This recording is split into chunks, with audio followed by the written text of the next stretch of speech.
Organ Systems Part 2 lecture. The following are the objectives of this lecture. We are going to identify and locate major organs of the respiratory, digestive, urinary systems, and a brief description of their major functions. We will also talk about organ replacement and identify and locate major organs of the female and male reproductive system. The lymphatic structure, we have the lymphatic vessels, lymph nodes and tonsils, thymus and spleen. The lymph is a whitish watery fluid that contains lymphocytes, proteins, and fatty molecules. Lymph is formed from interstitial fluid diffusing into the lymph vessels. The lymphatic system functions are the transportation of lymph, which can transport fluids, small fats, bacteria, cancer cells, and other debris. Lymph does not circulate, but it flows through the lymphatic vessels and eventually enters the circulatory system through veins. It enters the circulatory system through large thoracic ducts that empty into veins. The lymphatic system also helps us with immunity. The immune system structure, phagocytes are protective cells. They are special immune cells that have the ability to attack, engulf, and destroy harmful bacteria. We also have secretory cells, which are defense protein compounds. These are also called antibodies. The immune system function, phagocytosis of bacteria, chemical reactions provide protection from harmful agents.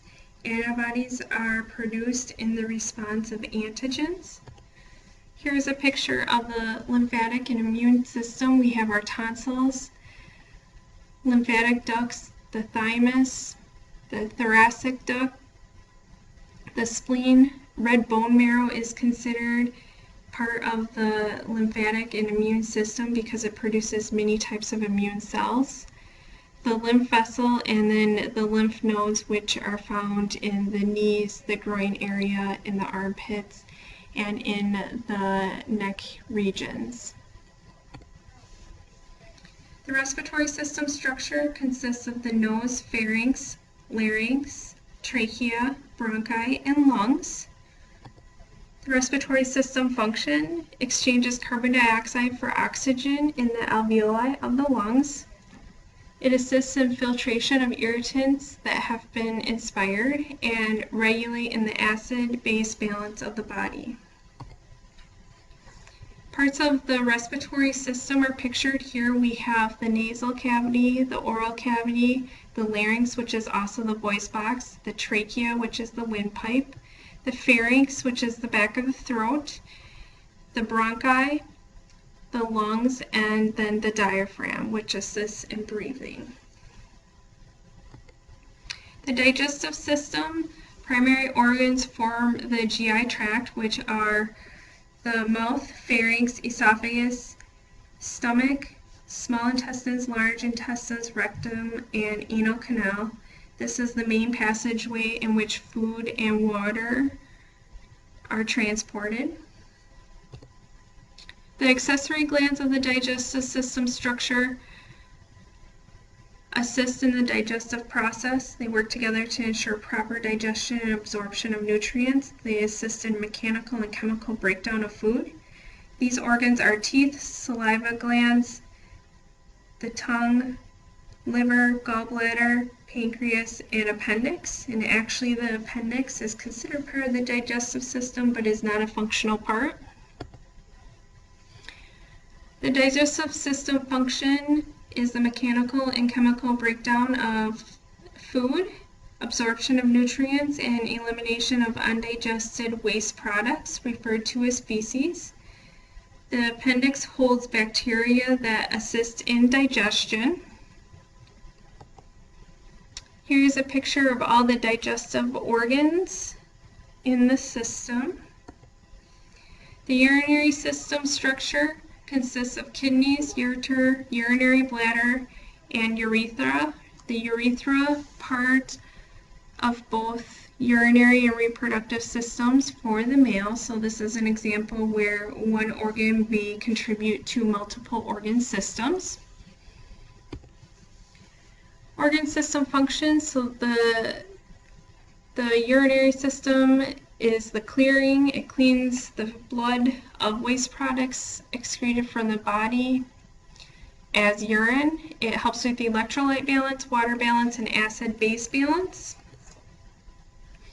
And here's a picture of the location of the kidneys. The ureters then transport the urine from the kidneys to the bladder, where the bladder holds the urine until there is enough to be dispensed, which then goes to the external body via the urethra.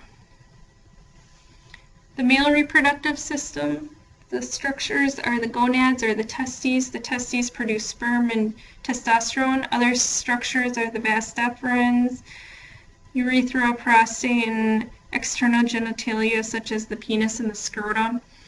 The function is to produce and deliver sperm.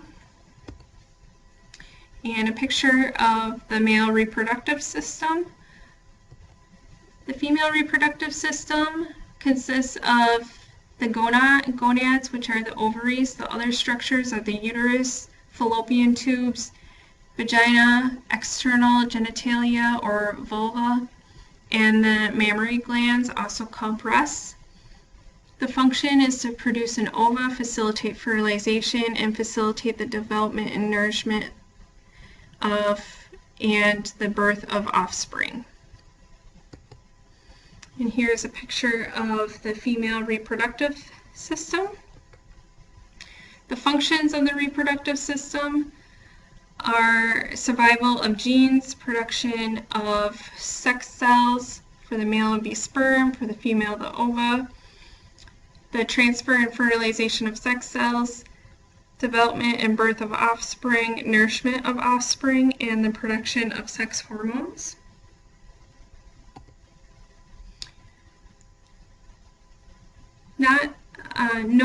No one body system functions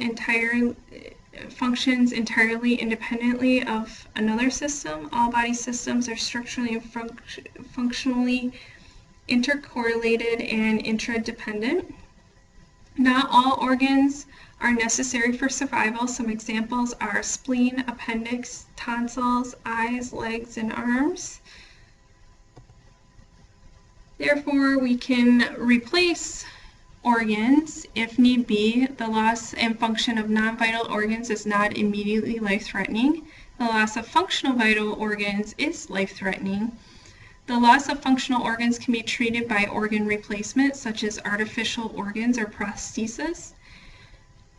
Organ transplants, such as a heart transplant, a liver transplant, pancreas transplant. Free flap surgery, which refers to a new organ from a patient's own tissue, such as taking the intestines and repairing it or creating a bladder. And then stem cell treatment, where we grow tissue from cells or tissue that we have taken from your body. This is pretty common with knee surgeries, or some types of knee surgeries, I should say, not all knee surgeries.